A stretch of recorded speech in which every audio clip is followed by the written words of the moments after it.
Thank you very much for inviting me here. It's great being here. I'm from Ireland, which is a very strange relationship between politics and religion. To put it in perspective, in the 1970s, when the IRA was at the height of its campaign of terrorism, they used to use condoms as part of the timing mechanism in bombs, and some of the IRA members were opposed to using condoms on moral grounds. I'm going to suggest today, in terms of blasphemy laws, a couple of things. One, I'm going to argue that, first of all, that blasphemy laws are central to the campaign for secularism. And I'm going to argue that they are both, they're simultaneously silly in the context of Western democracy and dangerous in the context of Islamic states. And that there is an overlap between both of those in terms of the Islamic ideas of blasphemy and apostasy influencing life in Western democracies, and the Western democracies' ideas of freedom of expression influencing Islamic states, both in terms of campaigns to support individuals in Islamic states who are suffering under Islamic blasphemy laws, and also in terms of the ongoing battle at the United Nations between the Western democracies and the Islamic states about blasphemy and defamation of religion. And finally, I'm going to say a little something about our shame in Ireland at being the only Western democracy to pass a new blasphemy law in the 21st century, reversing decades of progress in the Western side of the world. As I said, the context of the campaign against blasphemy laws is that it is absolutely central to the campaign for secularism. And secularism is a force for good for the same reason that religion is a source for bad, in that secularism protects our laws from being corrupted by the immoralities of religion, and particularly protects our laws from being corrupted by the bigotry and misogyny and homophobia of the Abrahamic religions, all of which worship the same God, one of the most malevolent creatures ever invented by humans, a God who in its original iteration in the Old Testament, his core message is to tell one tribe that if they obey his rules, that he would help them to kill other people and steal their land, and that if they don't obey his rules, that he will make them eat their own children. Now, that's hardly the basis of an ethical universal code for humanity. That God was then refined in various iterations by Paul, who gave us Christianity in the New Testament, by Muhammad, who gave us Islam and the Quran, and more recently by Joseph Smith, who gave us Mormonism and magic underpants. So the second thing that those religions have in common, as well as following a God that once drowned everybody on the planet apart from one family because he was upset with himself, is that they believe that they and only they are right. And they base that on various books, depending on which version of the God that they follow, that people have written thousands of years ago. And so when they get new information about reality, they're unable to take it on board. They have to crowbar it into being consistent with whatever somebody wrote 2,000 years ago or 1,400 years ago. And so, unlike atheists, they're not able to say, as we are, that if you give us new information, we'll change our mind, that we're happy to say about any assertion that we make that we may be mistaken. And we're not going to fall back on claims of divine revelation, or we're not going to fall back on blasphemy laws to protect the knowledge that we have at the moment. In terms of the blasphemy laws being both silly and dangerous at the same time, I'll start with the Western democracies, where they are really silly, they're anachronistic. They're not really relevant to most people, other than in a sort of humorous context. If you go back historically, there is a dangerous development which is touched on in the last presentation, which is that in medieval times, blasphemy was about protecting the community from things that individuals did that angered gods, and it was about protecting the community from the wrath of the gods. Then during the Enlightenment, the rights of the individual took over, and people recognised that individual rights to freedom of expression and conscience were more important than subjective opinions about deities. But we are now, unfortunately, regressing back to a situation where people are redefining blasphemy to protect communities. Except this time it's not protecting communities from the wrath of God, it's protecting communities from being offended or being outraged by other people saying things that they disagree with.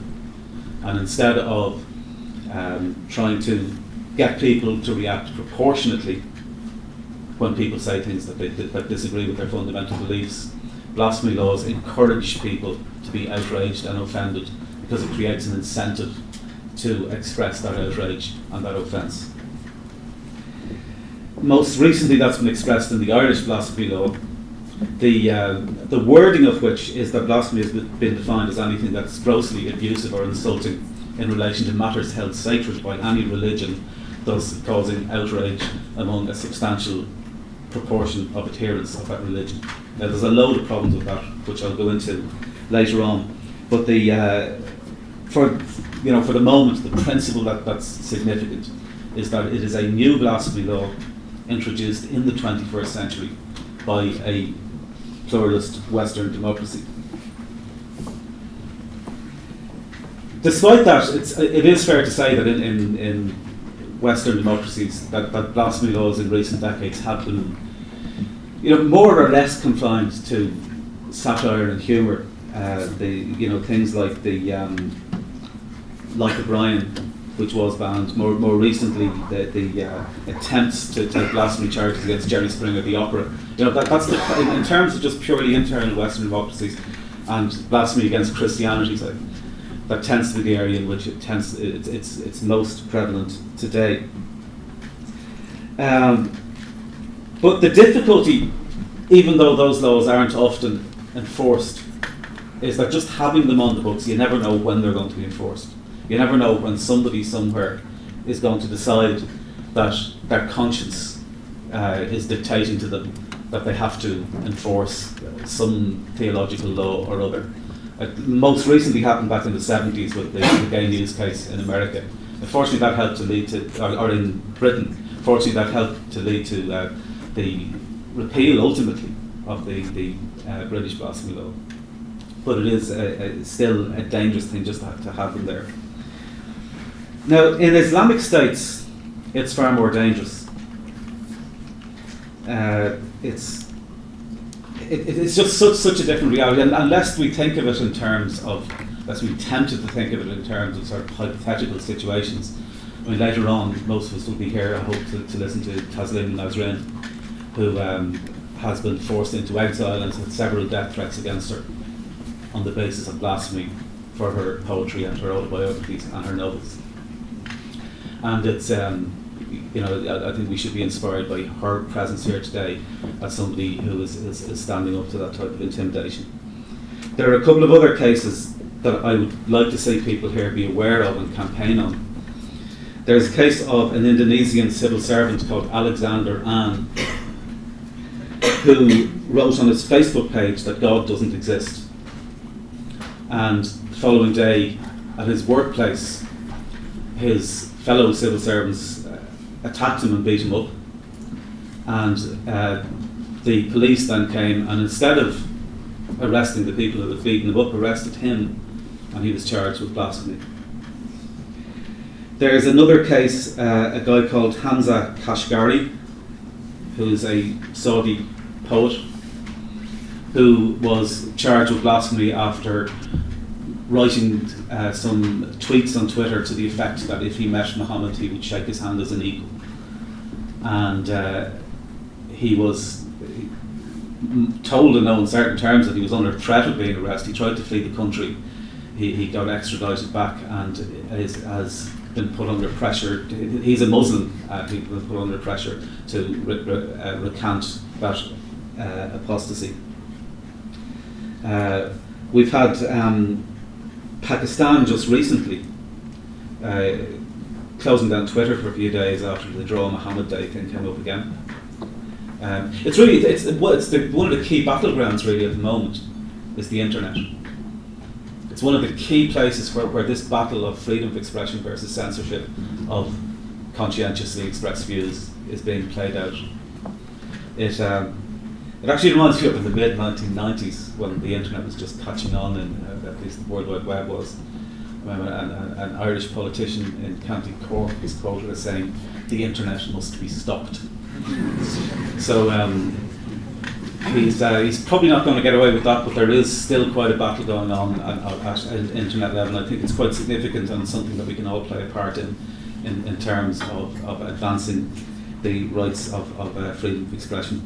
Particularly like the last one in terms of Pakistan. Like Pakistan is just an appalling place in terms of blasphemy laws.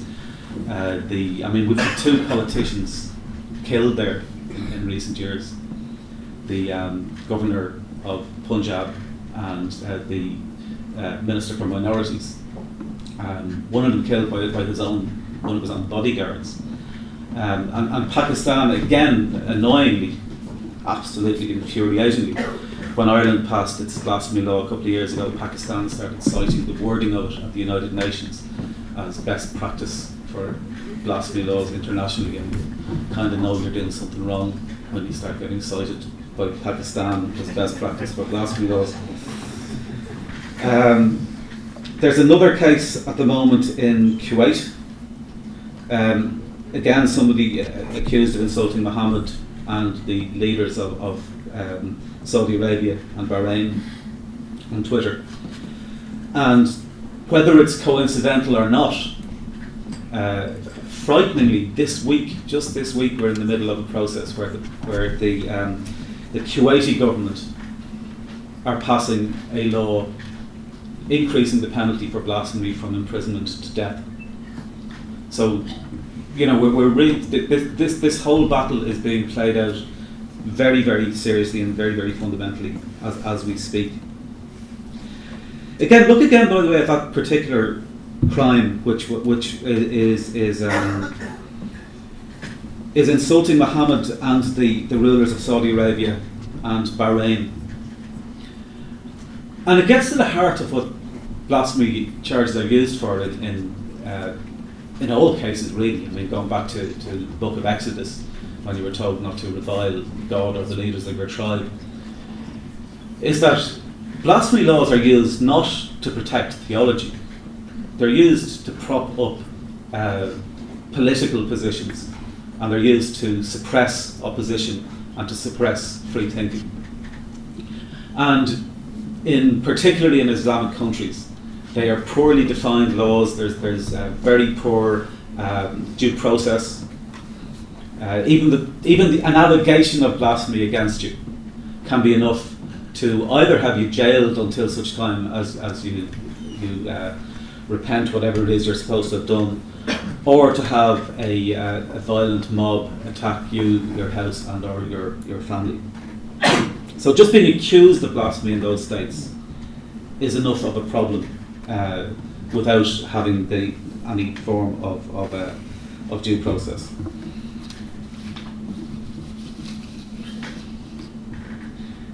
The next thing I want to touch on is the overlap between blasphemy and apostasy laws in Islamic states, and how they affect Western democracies. And the ones we'd be most familiar with, obviously, are the Danish cartoons, maybe going back as far as the Salman Rushdie thing would be the incident most people would probably feel that this recent spate of fatwas and attempts to influence things outside of Islamic states began.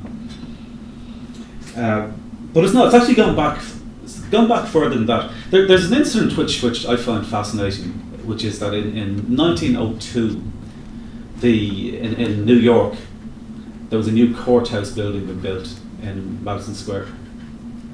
And as part of it, on the roof, on the balustrade of the roof, they had a series of statues some of which represented abstract things like wisdom and justice and the seasons, and some of which represented individuals who have been part of the history of lawmaking, from Hammurabi to Muhammad, Moses, King Alfred the Great, Confucius, a whole series of statues representing different traditions in the history of lawmaking.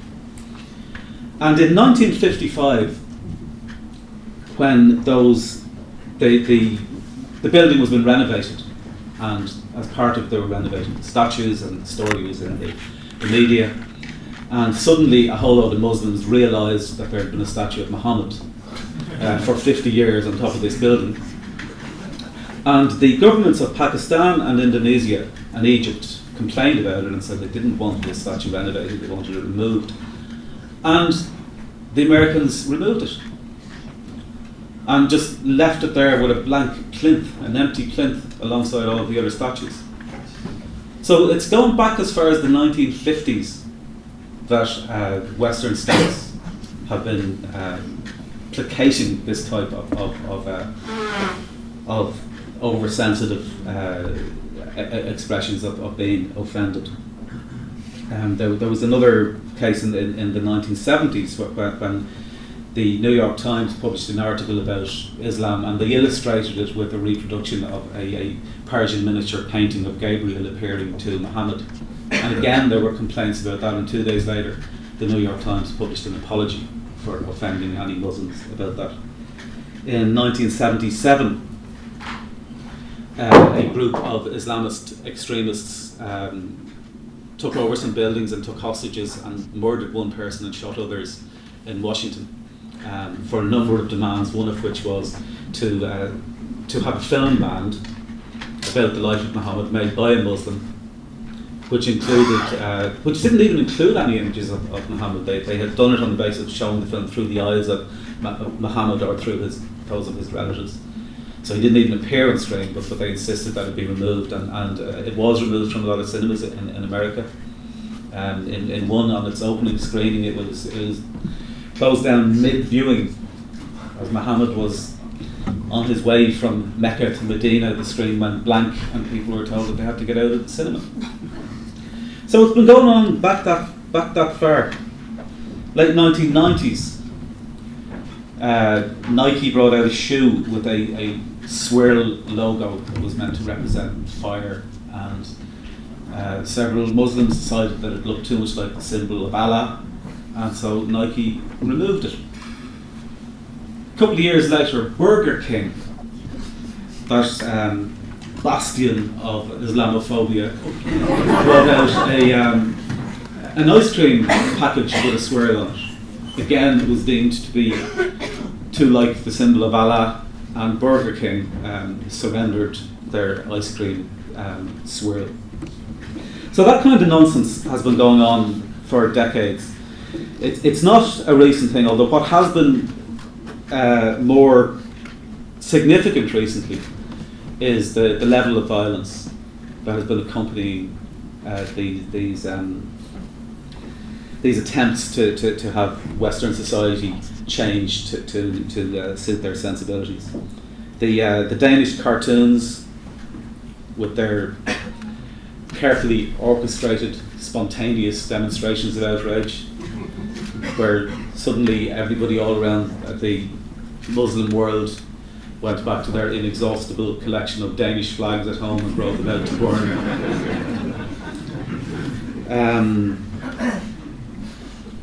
And then there was the case of the Swedish cartoonist a couple of years later that drew a cartoon of Muhammad's head on a dog's body.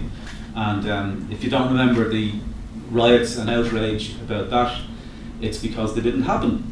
And it shows again just how orchestrated and selective it is. It's not spontaneous outrage, it's politically organised pressure by Islamic governments and Islamic extremist groups. You also, the other more recent incident where the Pope quoted an ancient Byzantine emperor as saying that Muhammad had brought only things that were evil of anything new that he had brought. And again, despite multiple apologies or attempts to apologise by the Pope, there were riots on that one, including an Italian nun being murdered in Iraq. And again, just as an aside, given that we're talking about the Pope and the Vatican, the Vatican have in recent years taken to prefacing every reference to atheists or secularists with the word aggressive, and have recently started saying that atheists are not fully human. The most senior person to articulate that is Cardinal Cormac Murphy O'Connor on the BBC a few years ago. And but the significant thing about that is we don't react by threatening to burn down the Vatican.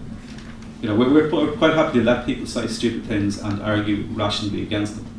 And it's what's most significant about these Islamic responses to things that they disagree with, is that they're always accompanied by the threat of violence. And that's why people back down. It's not because of any great intellectual coherence in what the Islamists are saying. It's because it's accompanied by if you take the Wild West analogy of the final rule of poker, which is that a Smith & Wesson revolver beats 4 aces. And that's really how it happens. People back down and businesses back down, not because they agree with them, but because they're afraid of them. I'll now briefly talk about how things are working in the opposite direction, because there are some positive signs where Western democracies have been having some influence, particularly in trying to rescue individual people who have been high-profile people who have been arrested on blasphemy charges in Islamic countries, and particularly in recent times in Afghanistan, where the new constitution that was put in with American assistance has unfortunately got parts in it that allow people to be tried by Islamic law, including death penalties for apostasy and blasphemy.